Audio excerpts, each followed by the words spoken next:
piny Kenya. E twak mare kod Ramogi TV, Mbadi oyango ni ong'eyo malong'o pek mochome e bero uchumi kendo ok odhi luaro jo Kenya. Kolero ni ok odhi siro lwedo paro mar medo jopiny usuru kata kawo hola mantiere kod nyinyo mamalo. Mbadi bende onyiero luoro moro amora ni gwelo mare e migawo mar omenda e kinde ma uchumi mar Kenya chunye gudo. En otego matieke e weche mag siasa kachiel gi mieno chilo duond bura ma ODM kod oganda luo. Chris Owino lero no mathoth. E kar jot maduong' ma jatend piny e bore Nairobi, e kar seche mag wang'o nyango, e odiochieng' mar ng'anyo mag rowere mag Gen Z, mane otisi nane, buch ten migepe mar ariyo mar jatend piny William Ruto ne chamo muma. Nyasi makamano ne ondiko historia maduong' kuom oganda matin mar Josuba kuom golo jatend migawo mar omenda John Ng'ongo Mbadi.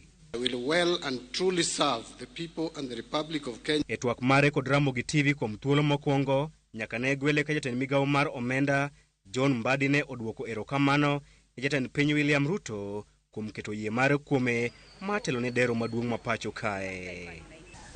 Ang'eyo ni oting' mapek kabisa, ok oyot kaluwore gi kama Kenya nitie sani e weche mag omenda. To bende amor ni thuolo ma kama inyalo miya gi Kenya mangima. Ang'eyo ni jomoko nene ni jatend piny owacho ema omiyago. Yes, jatend piny owacho ema nigi teko mar yiero kata gwelo jotend migepe. Kendo agone erokamano kaachiel gi jatend ODM Raila Odinga. Jo Kenya omiya tich kokadho kuom jatend piny owacho margi mondo ne kaka wanyalo duoko gari ma chal ka gima ne weyo reru. Ok otich mayot nikech sani nyocha ineno nitie chike mane nyalo konyowa mondo mi wachok pesa mag usuru. Chikego olwar, achiel nolwar e od bura, achiel ma higa mokalo bende sani ndigi apaka goyo nikech en e do mamalo ahinya ema koro ochope. To anyalo wacho ni gope bende wan go mathoth. Ineno ka jowa matindo ok nyal yudo tije. To ma en tich ma nyaka ng'ate matim. Atieko kawacho ni pachaga ahero ga wacho ni ka tich yot ahinya ng'ata nyalo time. To kineno ka tich tek nyaka manyne ng'at manyalo time. Omiyo komanya ni anyalo time, nitie gimomiyo mano otimore. Kata odoko ni gwelo mare ne okelo mor e chuny jopiny, Mbadi okawo apisi kinde ma piny Kenya nie bugo mar uchumi kod mudho kaluwore kod pek mar ngima, rem mar duol mar KRA, choko osuru moromo, doho wito oko chik mar omenda mar 2023 kaachiel kod jatend piny wito oko chik mar omenda mar 2024. Gin chenro mage ma John Mbadi nigo mar golo uchumi ma pacho kae e otanda mar midekre. Achiel, nyaka koro wane ni pesa madini watiyogo kata omuom madini watiyogo waduoko chien. Wabiro ng'iyo, aseketo kane wasewuoyo asenyiso joga maka matiyo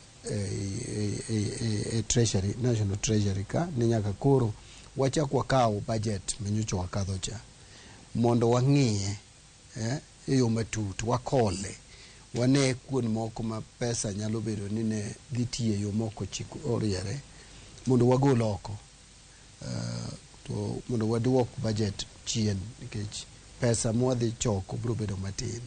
Ariyo, wang'iyo jok machokonwa usuru, Kenya Revenue Authority, midhiero magin go mondo watem loso mondo gibed kuon ma pesa bet wuok go wageng'o ulago mondo pesa mochoki ochok pesa man malo manyalore ma ok wamedo usuru migoyo ji. Then bill manene nolwarono be nitie gik moko iye mane ok rach kendo gigo samoro ywaruok ne onge. En ni kaluwore gi mane mamoko mane richo nomiyo koro kata mabeyo koro ne nyaka bende lwar. Koro wasewinjore gi departments kata migepe me treasury ka mondo gidhi gi call bill no juma manyien gikelo na report kuon ma nigi mane wanyalo kadho ma ok ohinyo jopiny. chike mwanyalo kadho mokonyo jopiny mondo watere od bura. Ok ochuno nyaka watere ka giriwore ni finance bill. Wabiro tero moko mang'iyo weche mag income tax, weche mang'iyo value added tax, weche mang'iyo excise duty, kamano. Koro wabiro tero gi od bura to gi pach jopiny bende nyaka wakaw motegno to watero gi od bura to wakadho gi mondo konywa mondo wachak wayud kaka wachoko usuru moko. Gwelo mare ne okelo luoro e chuny moko kuom jopiny mane neno okang' makamano kaka otego mar tieko mbadi kod duond bura mar ODM, ponono ni weche ok odhi kare. Kata kamano, John Mbadi to ni kod paro mopogore. Kaka wachopo ka bende wang'eyo. So ok apar ni en mtego moro amora kata tegu moro amora moketi. To bende tich momiya ni ok omiyago ni samani ofisni, ok ane ofisni kaka jaluo, ok achung' ne joluo ofisni. Bende ok achung' ne ng'ata moro kata party. To an kaka ja Kenya manyalo tiyo maber kata tiyo marach. Sama ng'ama nyo ni ofisno makoro wuokni, ok nye ni ofisno sama ne ok iwacho ni koro kamoro ok notimo kaka ne dwa notim, ok oganda ne ok makoro yud seyo no.